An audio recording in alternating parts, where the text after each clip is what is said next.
On this episode, we visit a teacher who helps build a home with Habitat for Humanity. Travel Television will journey to the Indian Canyons, and on Web Tips, we'll highlight a site for the disabled traveler. Many of the volunteers coming to the Gulf Coast are college students who have participated in university-sponsored programs, sometimes referred to as alternative spring break vacations. Teachers, professors, and other school staff have also served as active volunteers. In this story, we'll talk to a college professor who has traveled to the Gulf Coast during a semester break to lend a hand with a habitat building project in Bay St. Louis. Hi there, my name is Marla Schofer, and we're here at, in Bay St. Louis, Mississippi at a Habitat for Humanity work site where we are working on 10 homes that are being built.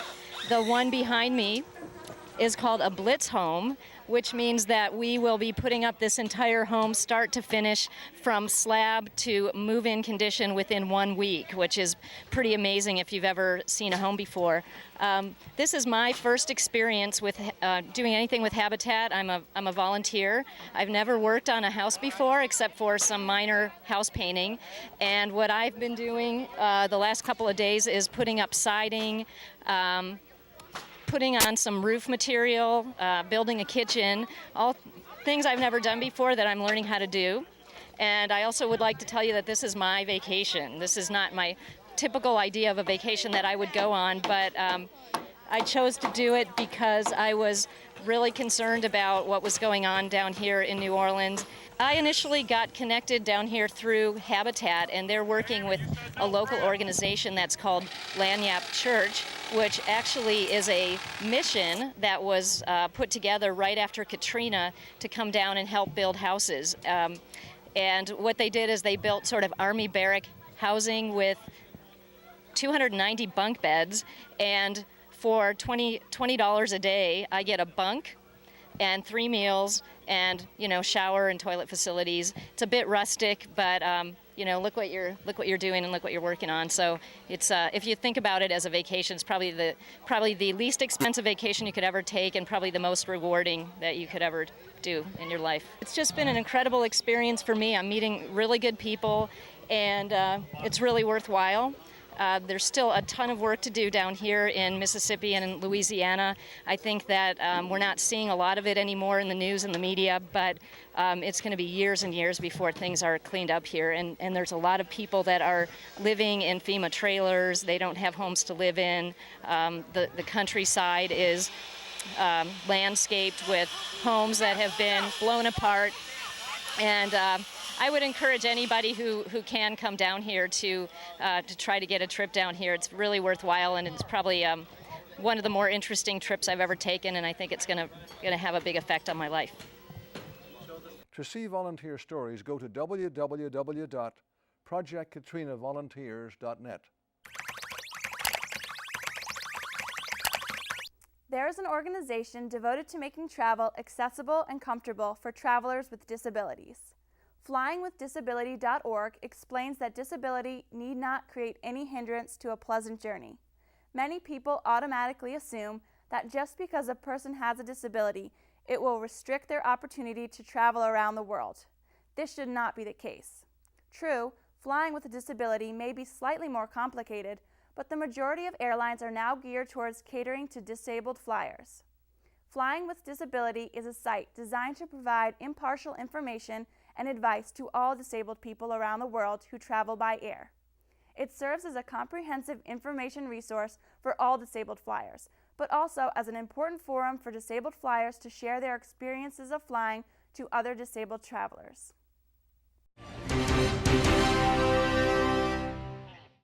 And this is how Katrina left it. Historic buildings and a brand new facility at Gulfside Assembly were flooded and flattened by Hurricane Katrina's fury in August 2005. We raised the building, celebrated. 20 days later, it was gone. So God must have a better plan for this place. Otherwise, he would not have swept it clean. The United Methodist site in Waveland, Mississippi, nestled between the Gulf of Mexico and soaring cedar and oak trees, served for decades as a retreat for African Americans during segregated times. Although the buildings no longer stand, the spirit of hope is being restored. has a life that will continue and be a thing of beauty that people will enjoy and appreciate.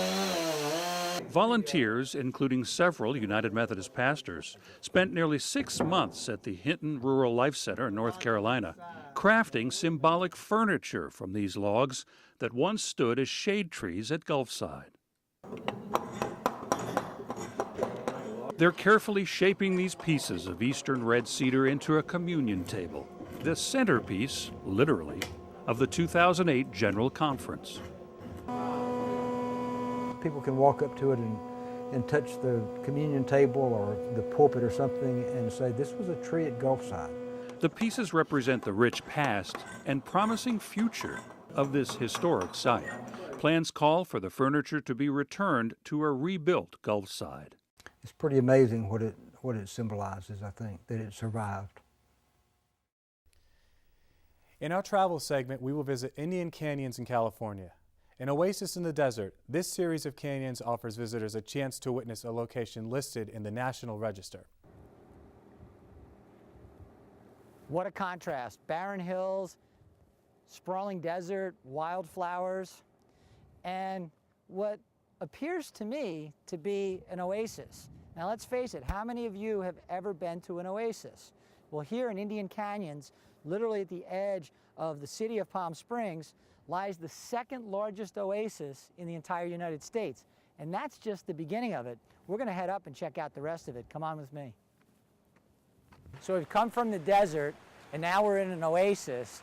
Literally, an oasis, as you think about it, I think a lot of people think it's like a small body of water surrounded by a handful of trees. In this case, this oasis goes back 4 miles into this canyon, and who better to tell us about it than Chris, the tribal ranger here. Hey, Chris. Good, good, good. Let's take a walk. You had mentioned earlier that it goes way back from here, 4 miles. It does. This is just actually the first part of the canyon that people would actually go to and walk around in. It's a half a mile up, crossover, and it's a 1 mile loop trail. Always has water year round here. Lots of diversity of wildlife and flowering you're going to find. And one of the main points of why people can survive out here. Yeah, with the water. Now, you'd mentioned that the snow, when it melts, sometimes it runs off, but a lot of it runs deep into the mountain, into this aquifer, and then it comes up as spring water, correct? The core of the mountain is basically an aquifer, right in the center of the mountain. It snows every year in the mountains, melts, percolates into the earth, and you're right, as the springs come out, it's about a 7-year process. 7 years for the water to go down, come back out. To get to this area where we are right now. Can I go take a drink of it? I want it only because of the fact that we're not at the true source. Gotcha, gotcha. So I might have to get a little further up stream here first. Yeah, the tribe made this home. They moved approximately between 2,000 and 3,000 years ago into the area. And the reason why they could live in this area is because of the water sources that they did find. And so Andreas, being the year-round water source, had a pretty big population. Right. Like, what was the population back then? Well, probably about 200 people actually lived up in the area. Okay. Gotcha. They made a home out of it. It's grown, the area's grown a little bit since then, though, huh? But yeah, a little bit, not much though. Yeah. Palm Springs still trying to keep that small town feel to it, and right. The village type. Absolutely. Well, it's pretty interesting. We're here in this oasis, and we're going to check out literally how some of these people lived back then. Correct. I'm going to show you some grinding mortars and also some of the traditional homes. Fantastic.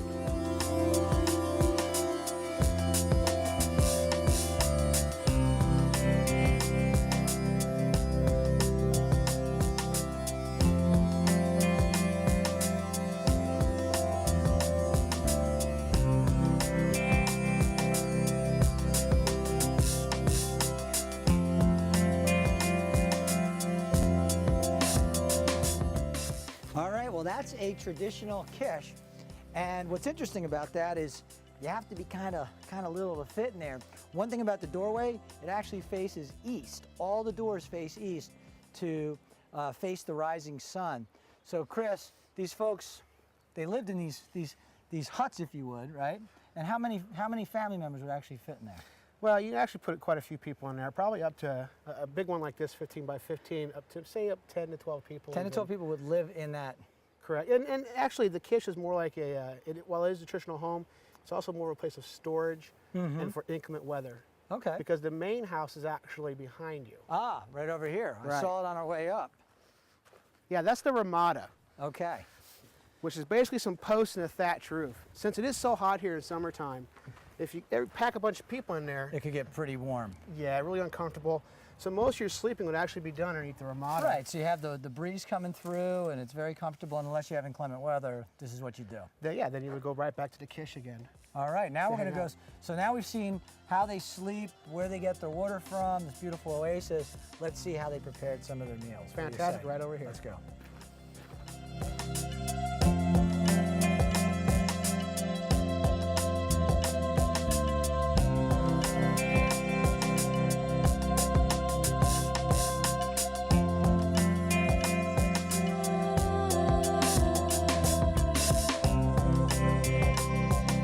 Chris, we checked out the kish, and now we're checking out what you call a grinding mortar. Correct, where they would grind their food up. It's a pretty big mortar.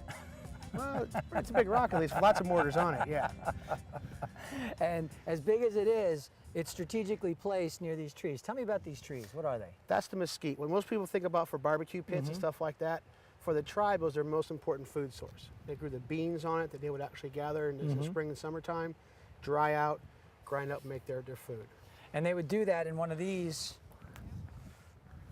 mortars right here. Correct. And this one's about 8 inches deep, which means that you had told me 1 inch every 100 years.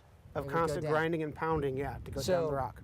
these tribal members have, for at least 800 years, been using this particular mortar right here. Right, and passed down through the same family over all those years as well.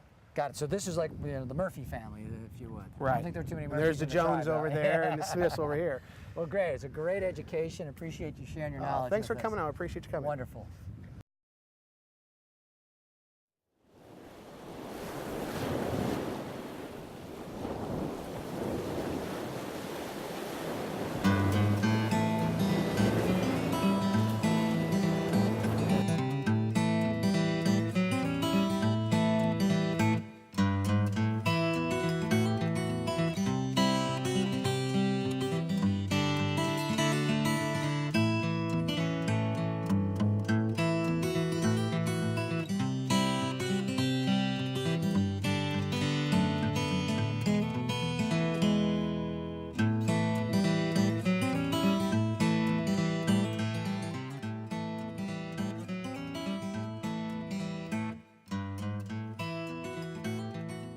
After I got married, I had both of us were pharmacists, my husband and I, and we were the only drugstore in Waveland, and there was an apartment over the drugstore, and that's where I raised the 7 girls. My father died when I was 12, and my youngest sister was 2.5 weeks old. Yeah. So Mama took over when my father died. And so it was, you've heard the story, it takes a village to raise a child. Well, it really was that way. The village did help me. If the girls were out on the beach and they were maybe with no sleeves on and the wind was coming up and it was getting cold, somebody would come by, Louise, you better go get the girls. It's getting chilly out.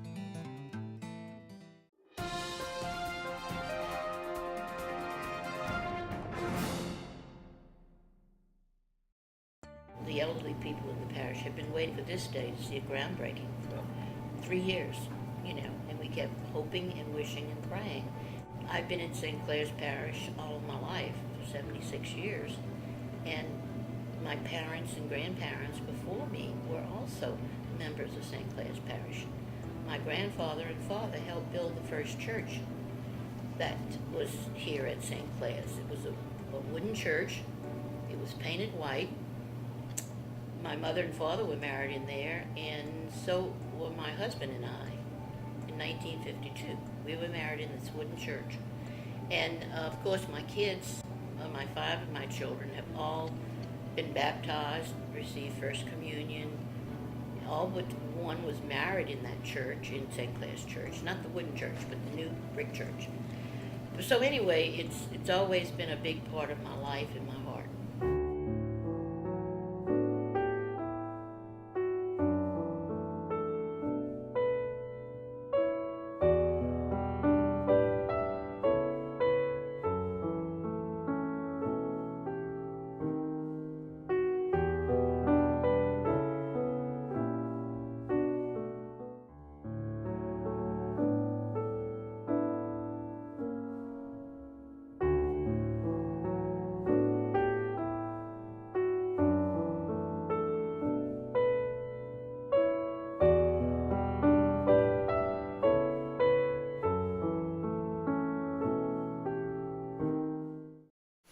is it's going to be a big relief. It's going to be so much nicer once the building is up than being in the tent. The tent's nice, but it's a tent. It's a tent. In the summertime, it gets rather hot. Do you think it's going to be emotional? Yeah. Do you think there's going to be some tears over there? I think so. I'll probably shed some myself. Okay. It's somewhat of a new beginning. It marks a milestone, and we'll be very happy to get back into a real church instead of a tent. Water is a sign of life. The waters from the heaven, which hopefully we'll hold off for a few moments, give life to the earth.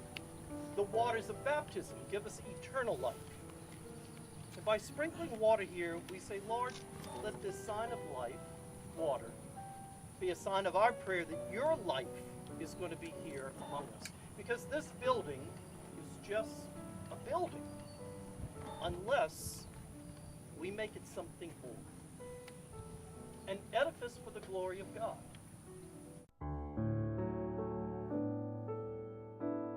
Plumbers and helpers, electricians.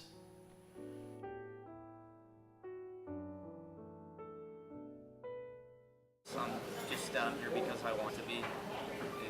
It was a lot of fun, and it was cool to help people. I volunteered to help people and to show other teenagers that they can come and do this too. Well, this is hard work, but it's definitely worth it. We're just helping people, and it's a great experience. Everyone should do it. Did you meet anybody new today? Yes, I met about 8 other new kids and got their phone numbers so we can keep in touch.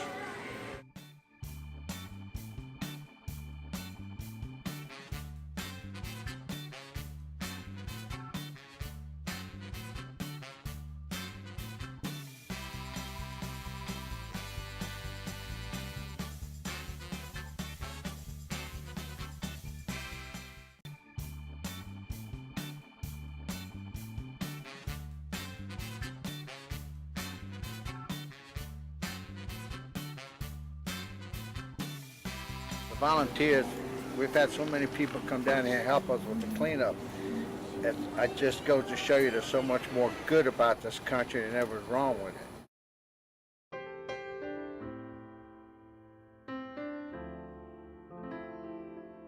So if somebody were to say to you, why bother rebuilding St. Clair? Oh my goodness. Why not go to Our Lady of the Gulf? Why not go to St. Anne? Why not go past Christian? Has anyone ever asked you that question? Or Yes, said that we to you? had a discussion with the bishop. He came, and we talked about that, and that was the question: why rebuild St. Clair? And the reason to rebuild St. Clair is because it's all an integral part of our lives. It's been through generation after generation after generation, and I know people say that the place doesn't matter, but the place does matter, because the place has all the memories of the community. And like Mama was saying, just the love of the Eucharist at that church too. That's, oh yes.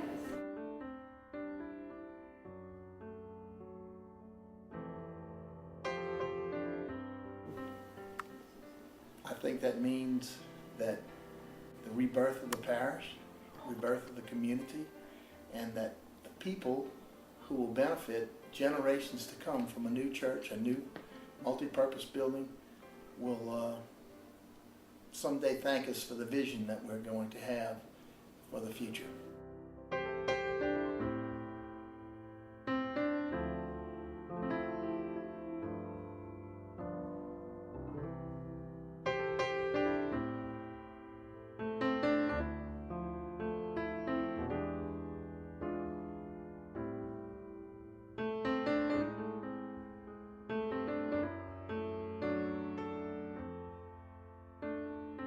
I think it's going to bring a lot of hope for people who haven't started rebuilding yet, who haven't come back yet because of the uncertainty of, the community and the church and the schools. And I think once they know that their church is coming back, it's going to be a stability for them to say, okay, things are getting better as far as that area goes. Maybe we should rebuild and come back, and things are starting to get back to normal.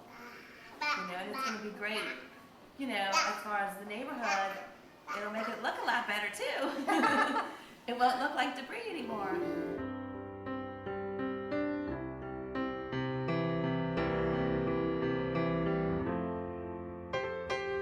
The church will be eventually built. I don't think it's going to be built in my lifetime, but my children and grandchildren will see it. And is that important to you?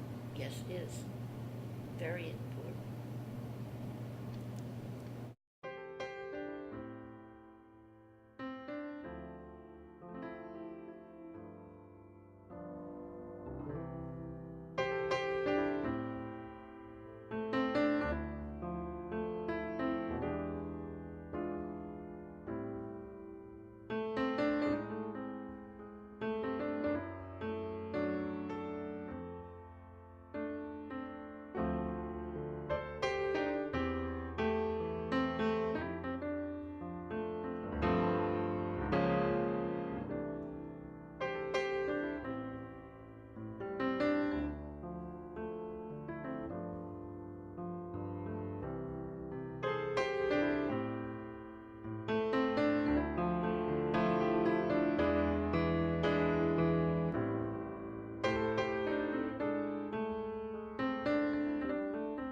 If you plan on traveling overseas this holiday season, here are some tips to make your trip easier and safer. Make sure you have a signed, valid passport and visas if required. Before you go, fill in the emergency information page of your passport. Also, make 2 copies of your passport identification page. This will facilitate replacement if your passport is lost or stolen. Leave 1 copy at home and carry the other with you, separate from your passport. Familiarize yourself with local laws and customs of the countries to which you are traveling. Remember, while in a foreign country, you are subject to its laws. Prior to your departure, you should register with the nearest U.S. embassy or consulate. This will make your presence and whereabouts known in case it is necessary to contact you in an emergency. Finally, leave a copy of your itinerary with family or friends at home so that you can be contacted in case of an emergency. For more international travel tips, visit the State Department's website at travel.state.gov.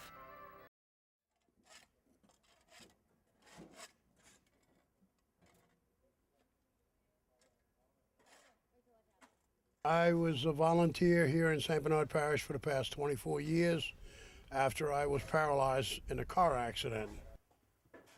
As you can see, this is what's left of my home after Katrina. I didn't think I'd ever see my home rebuilt again. I spent the past 2 years living in a FEMA trailer, waiting to die in a FEMA trailer.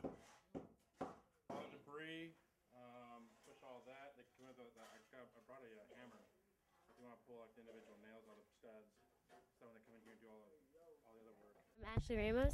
I'm Emily Wasserman. And we are here with the Sid Jacobson JCC program. We're helping to build, to reconstruct the homes after Hurricane Katrina hit over 2 years ago.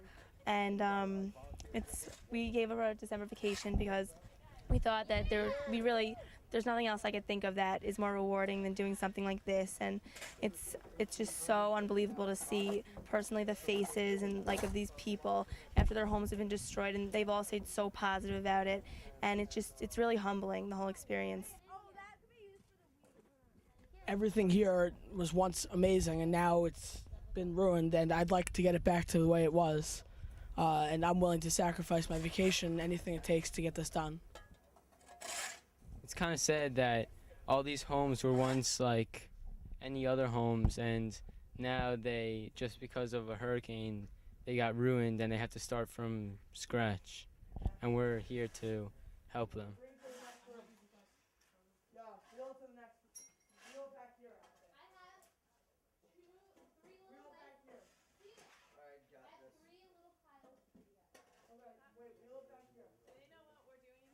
We saw a lot of the destruction, and it was really devastating to see what had actually happened, and it was a big accomplishment to figure out that we finished this and that there's more of a chance that somebody might move back.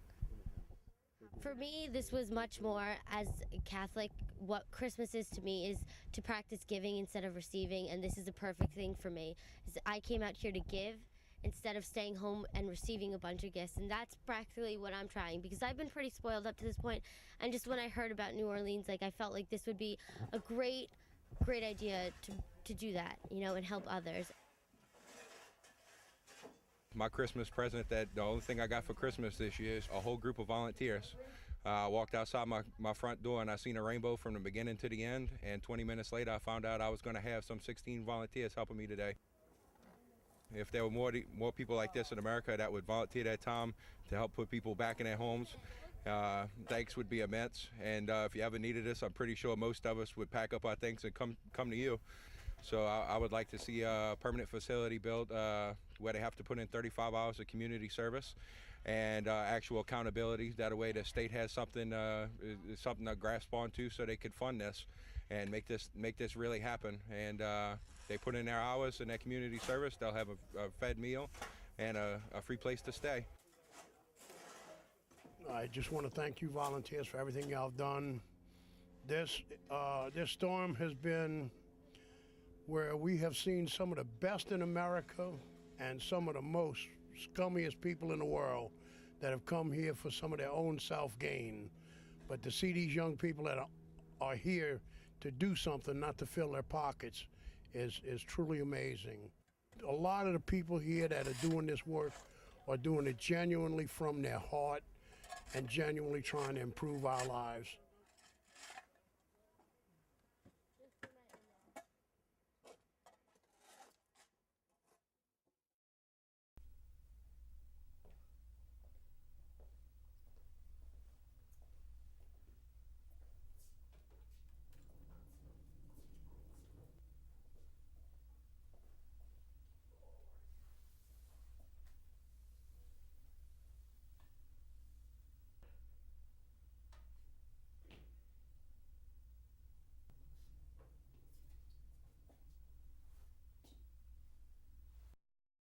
I smoke while I'm watching cartoons.